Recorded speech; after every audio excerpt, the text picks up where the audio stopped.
주의가 산만하고 쉽게 감정을 폭발하는 ADHD 아이들. 수면장애 등의 제2, 제3의 정신과적 문제를 야기할 수가 있고요. 그러나 ADHD를 극복하고 자신의 삶을 바꿔나가는 아이들이 있다. 과연 이들이 찾은 희망의 열쇠는 무엇일까? ADHD, 우리말로 주의력 결핍 과잉 행동장애를 뜻하는 ADHD는 말 그대로 주의력이 떨어지고 충동적이며 과잉 행동을 보이는 것이 주된 증상입니다. 지난해 서울시에서 조사한 바에 따르면 우리나라에서 ADHD 증상을 보이는 초등학생이 한 학급당 2~3명에 달한다고 합니다. 상당히 높은 비율이죠. 지금 이 방송을 보시는 부모님들 중에서는 우리 아이도 산만한데 혹시 ADHD가 아닐까 걱정하시는 분들도 계실 겁니다. 아이들을 괴롭히는 마음의 병 ADHD, 과연 어떻게 찾아오는 것일까요?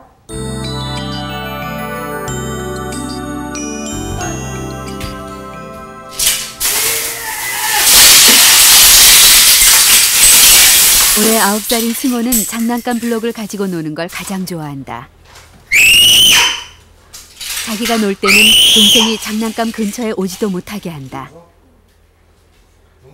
동생은 아빠를 데리고 와서야 겨우 블록 하나를 손에 쥘 수 있었다.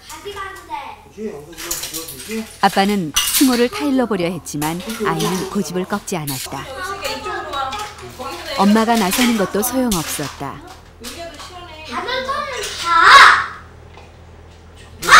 승호는 쉽게 화를 내고 소리를 질렀으며 주변 사람의 말은 듣지 않으려 했다.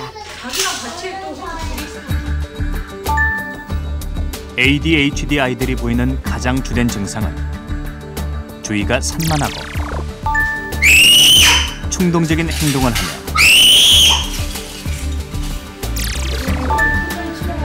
자기 감정을 조절하지 못하는 모습을 보이는 것이다.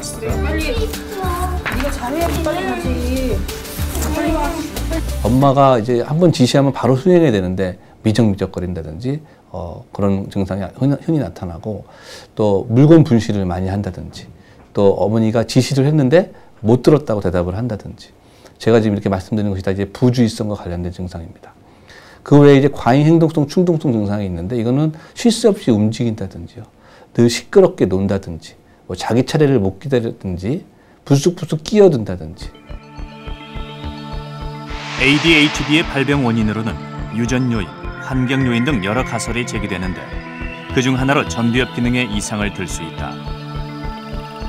전두엽은 집중력이나 기억력, 학습 능력 등을 담당하는데, ADHD 환자의 경우 전두엽 부분이 활성화되지 않음을 볼 수 있다. 전두엽의 기능이 떨어지는 것은 신경 전달 물질인 도파민 분비가 부족해서일 수 있다. 도파민의 흐름을 방해하는 것은 도파민 운반체인데, 도파민 운반체가 과다 분비될수록 도파민의 양이 줄어드는 것이다. 도파민이 감소함으로 인해 결국 전두엽의 실행 기능에 문제를 일으키게 된다. 그런데 전두엽에 이상이 왔다는 것은 이미 두정엽에도 이상 신호가 나타났음을 의미한다. 뇌에서는 각각의 신경 전달 물질들이 서로 유기적으로 연결되어 문제를 일으키기 때문이다. ADHD의 뇌의 이상 소견을 얘기할 때 가장 많이 얘기를 하고 있는 부분이 전두엽 부분입니다.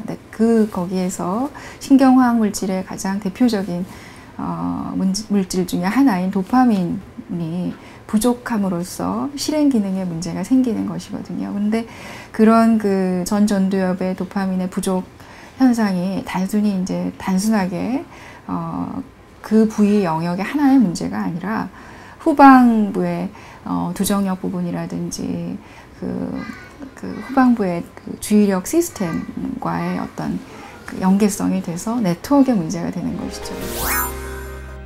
이것은 자녀가 주의력 결핍 행동장애로 의심될 때 가정에서 먼저 진단해 볼 수 있는 자가진단표입니다. 차분하지 못하고 너무 활동적이다. 다른 아이들에게 방해가 된다. 주의력이 없고 쉽게 산만해진다. 요구하는 것이 있으면 쉽게 들어줘야 한다. 그리고 자주 또 쉽게 울어버린다. 각각의 항목마다 아주 그렇다는 3점, 상당히 그렇다는 2점, 약간 그렇다는 1점, 전혀 아니다는 0점으로 점수를 매겨서 총점 16점 이상이 나오면 전문의와 상담을 받아보도록 권하고 있습니다. ADHD는 조기에 발견하는 것이 중요한 만큼 자가진단을 통해서 자녀의 상태를 확인해 두는 것도 하나의 좋은 방법입니다.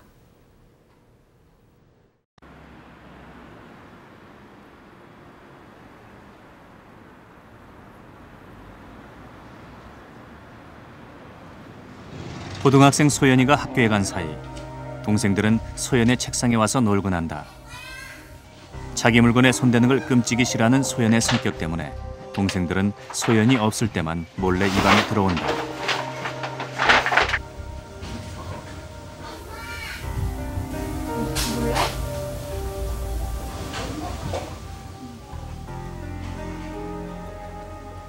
그런데 오늘따라 집에 일찍 들어온 소연. 소연은 동생들을 보자마자 화부터 내기 시작한다.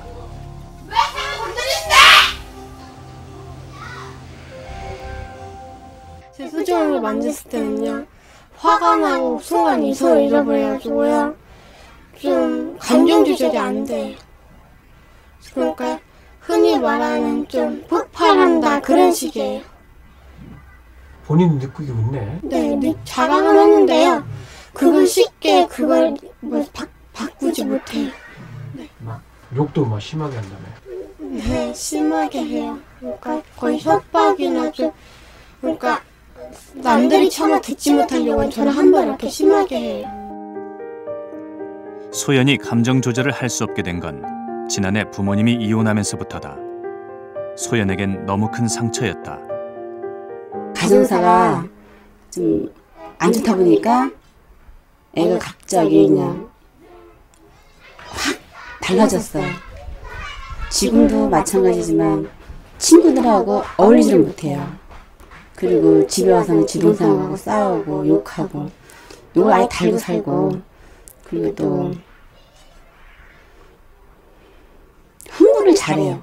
본격적으로 병원에 가기 시작한 거는 애 아빠가 이런 얘기에 대한 집을 나가서 제가 능력이 안 돼갖고 이제 할머니 집에 보냈어요. 보냈는데 이제 가끔 연주 큰애만 왔다 갔다 하는데 애가 어느 순간부터 죽는데요. 자살한다고.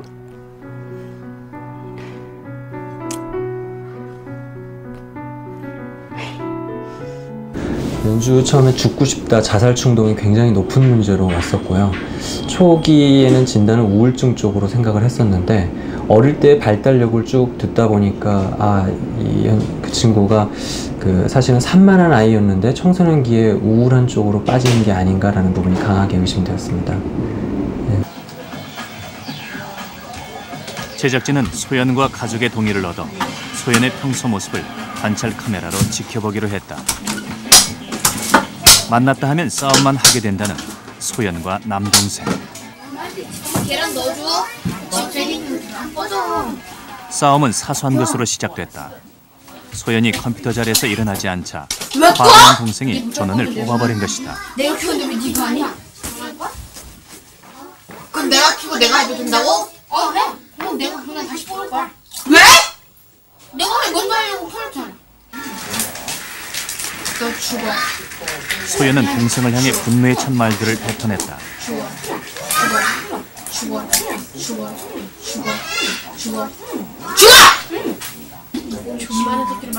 소연은 끓어오르는 화를 사그지 못해 어찌할 바를 몰랐다.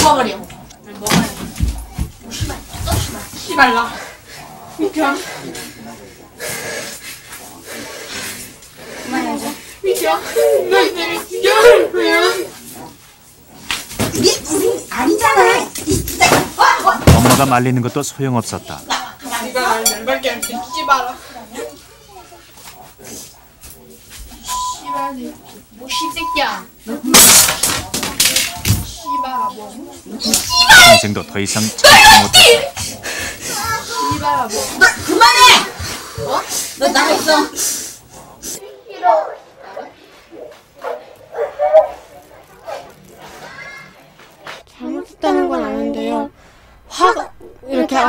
하면요 미안해요. 근데 그 상대방이 저를 또 화나게 하면요 그걸 순간 잊어버리고 또 하게 돼요. 그러니까 자각을 하면서도 그걸 쉽게 고치지 못하겠어. 소연은 현재 ADHD 치료약을 복용하고 있다. 아직 충동적인 행동들이 남아있지만 약물 치료를 통해 조금씩 회복되는 중이다.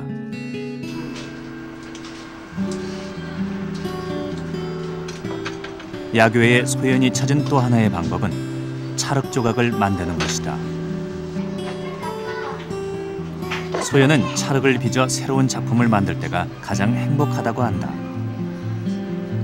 화가 나거나 흥분이 가라앉지 않을 때도 조각 만들기에 몰두하다 보면 소연은 어느새 흥분된 마음을 가라앉히게 된다. 나이가 들어도 사라지지 않은 ADHD. 그러나 소연은 그 고통을 이기는 법을 조금씩 배우고 있다. 이런 산만한 ADHD의 경우 그냥 좋아지는 경우도 있지만 적게는 한 3분의 1에서 많게는 한 50%까지도 그 반항아 내지는 문제아처럼 이렇게 자라날 가능성이 많다는 보고들이 있고요. 아주 공격적인 행동들이 심해지게 되면은 저희들이 이제 적대적 반항장애나 품행장애라고 진단을 하게 되는데 학교를 안 간다거나 아주 과격한 행동 이런 것들이 나타날 가능성이 많이 있습니다. 사회정신건강연구소의 연구에 따르면 비행 청소년들의 ADHD 유병률은 일반 청소년들의 약 3배에 달하는 것으로 나타났다.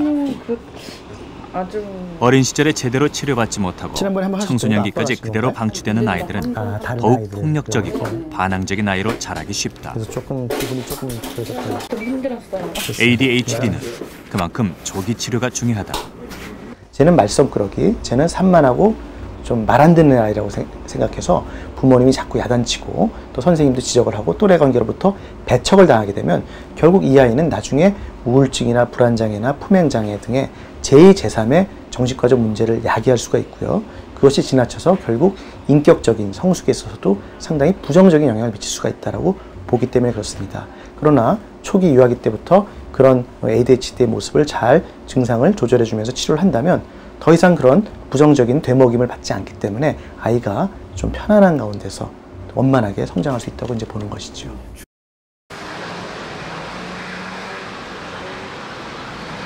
서울 시내의 한 지물포. 올해 33살인 태연 씨는 얼마 전 회사를 그만두고 도배업을 시작했다. 자신의 욱하는 성격 때문에 직장 생활보다는 개인 사업이 더 맞다고 생각해서다. 이거 어떻게 팔아요? 한 장당 저희가 400원 하는데요. 저희가 300원에 저희가 팔고 있거든요. 한 장당. 한 장이요? 이제 제가요, 제가 여기서 하면 제가 50원은 제가 해드릴 수 있어요. 250원까지는 제가 해드릴 수 있고. 한 25원에 안 돼? 25원은 저희도. 똑같이 거기서 사나 여기서나 똑같은데. 무슨 소리 하시냐? 그럼 거기서 사세요, 그러면. 여기서 저한테 뭐 시비거나 이거지 마시고 그러면 가서 하시면 되잖아요.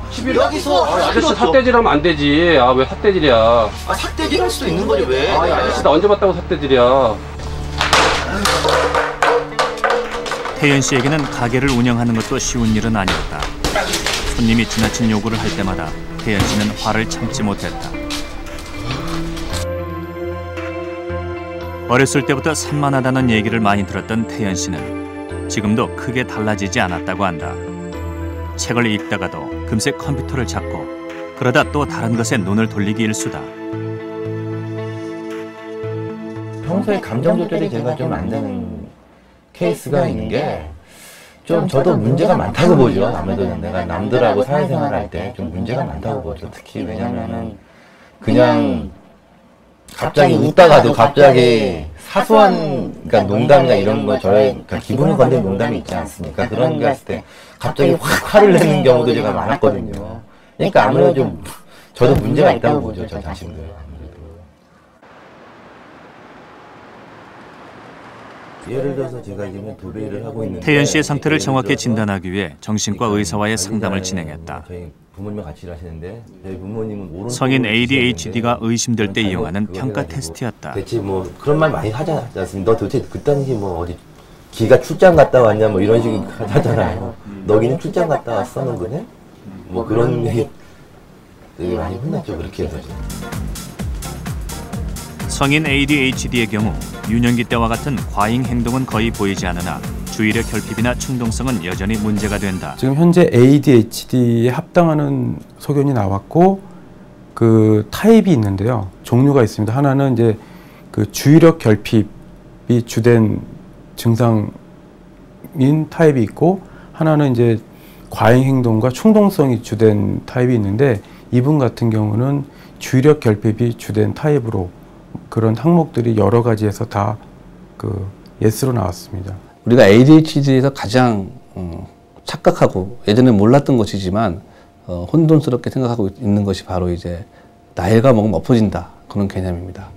근데 이제 ADHD 연구가 지금 60년 동안 진행하면서 그 과거에 ADHD 알았던 아이들이 이미 다 성인이 되었습니다. 그 모든 연구 결과를 종합해 봤을 때 상당히 많은 아이들이 성인기까지 ADHD 증상으로 고생을 한다는 것이 입증이 되었습니다. ADHD의 가장 1차적인 치료는 약물이다. 그렇다면 약물은 어떻게 환자의 증상을 완화시킬 수 있을까? ADHD 환자의 경우 도파민 운반체가 도파민을 자꾸 제거해버려 정상인에 비해 충분한 양의 도파민이 분비되지 못한다. 이때 ADHD 치료약을 투여하면 약물이 도파민 운반체 활동을 방해해 도파민이 원활하게 흐르도록 하는 것이다.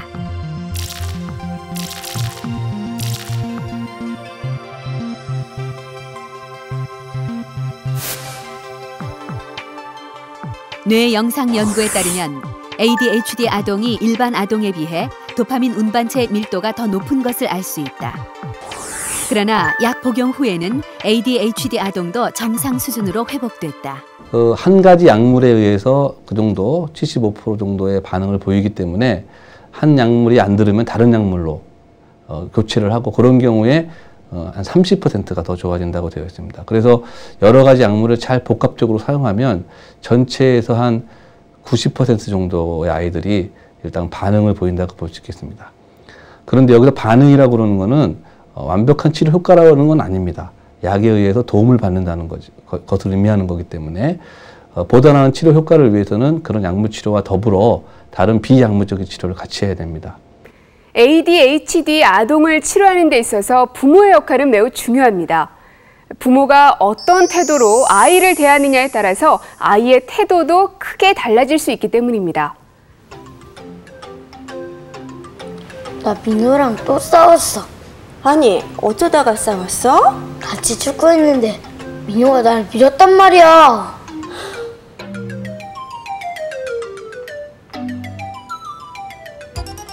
그렇다고 친구를 때리면 어떡해? 넌 어떻게 엄마 말을 한 번도 안 듣고 너는 도대체 누구를 닮아서 이러니? 엄마요.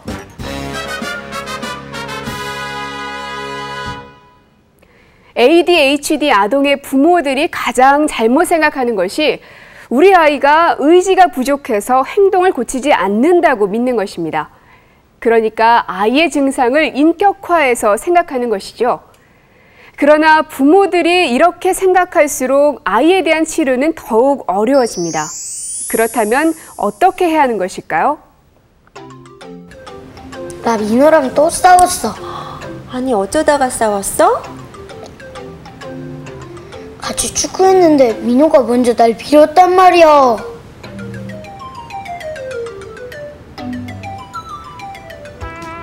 그래, 우리 승준이가 그래서 화가 많이 났겠구나? 응, 그래서 내가 때렸어. 그래도 민호가 승준이한테 일부러 그런 건 아니지? 응, 아까는 화가 나서 나도 모르게 때렸는데 말로 해도 될 걸 그랬어.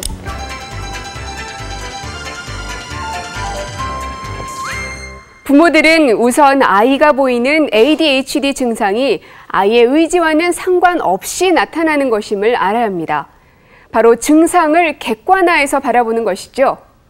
이렇게 할 때 부모는 아이의 치료에 도움이 되는 방법들을 찾을 수 있게 됩니다.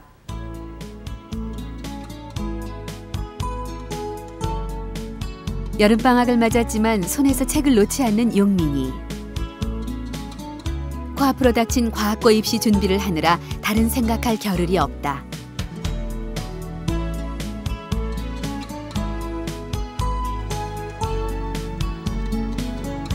과학자가 꾸민 용민이는 전교 1등을 놓쳐본 적이 없는 수재다.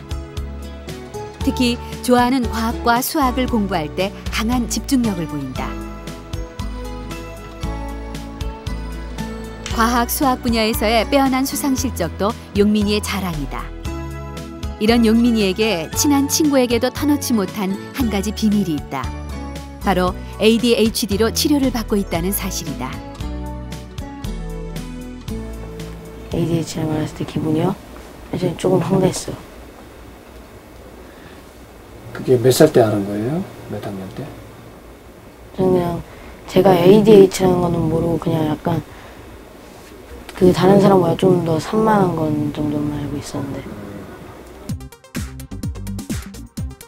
이번 학기에도 1등을 놓치지 않은 용민이의 성적표.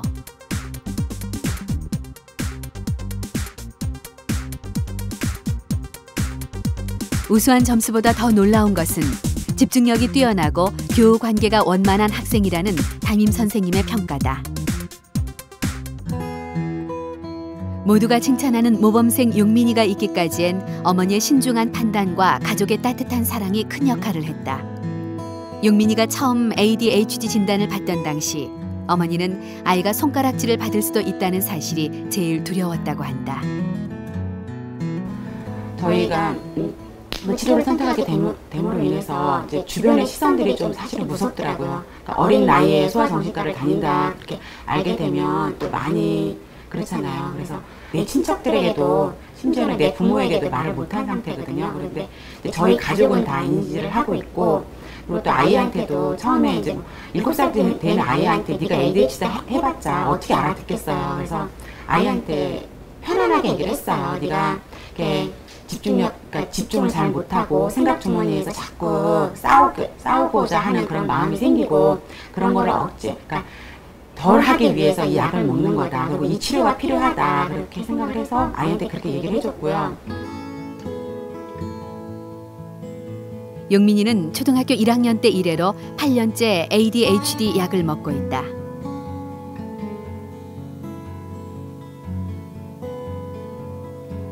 정말 빠른 시일 내에 부모가 치료 아이한테, 그럼 아이의 인생이 달라지는데 정말 그렇거든요. 제 아이 같은 경우도 아마 제가 그게 창피하고 소아정신과 데리고 다니는 게 창피하고 이런 마음을 가졌으면 아마 제 아이는 지금 같은 그런 쉽게 자라나지 못했을 것 같아요. 약물 치료와 더불어 아이의 집중력을 키우기 위한 훈련도 시작했다. 어머니는 용민이가 목표한 양만큼의 책을 읽을 때마다 선물을 사주는 방식으로 독서 능력을 키워주었다. 처음에는 책 한 권 읽는데 막 일주일도 걸리고 그래요. 그러면 주의가 산만하기 때문에 진득하니 앉아서 책을 읽을 수가 없어요. 얘네들 특성상. 막 그리고 뭐 한 줄 읽고 딴짓하고 뭐 블럭 맞추고 로봇 뭐 좀 만지다가 또 한 줄 읽고 이런 식이에요. 그래서 그랬는데 자기가 이제 책을 읽으면 어떤 대가가 있잖아요. 그러니까 그거를 꾸준히 참고 이제 읽는 습관을 들이더라고요. 그래서 그 작업을 한 1년 정도 하니까 책에 대한 흥미가 생기고 그거를 이제 자기가 안 거예요.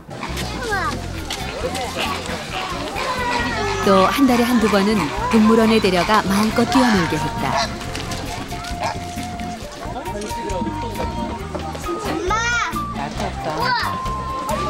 동물원은 주의가 산만하고 즉흥적인 성향이 강했던 용민이에게 가장 즐거운 놀이터이자 배움의 장이 되었다. 개미? 개미가 지금 안 보이는데 아저씨면은 어떤 거? 아, 그 조그만 개미? 그게 보였어? 어머니는 용민이가 엉뚱한 것에 호기심을 보일 때마다 조금도 화내지 않고 아이를 기다려 주었다. 좀 특이했던 거는 아무튼 뭐 작은 동물 진짜 뭐 개미라든지 뭐 송충이, 무당벌레 이런 거에도 집착을 해서 들여다보고 걸어가야 되는데 안 걸어가고 그렇게 있더라고요. 그래서 뭐 그런 게 아이 마음대로 이렇게 그런 걸 관찰 충분히 호기심을 채울 수 있을 만큼 기다려주는 것도 부모의 노릇이 역할이라고 해요. 기다리는 시간이 얼마나? 최대 뭐 특이한 자기가 뭐 거미라든지 뭐 특히 개미 같은 거에서 집착을 하고 했을 때는 그러니까 지금은 이제 그런 상황이 없지만 약물 치료 전에는 뭐 1시간? 꿈을 향해 나아가는 용민이. 그리고 자신보다 자신을 더 잘 알고 이해하는 어머니가 있기에 ADHD는 아이에게 더 이상 무거운 족쇄가 아니다.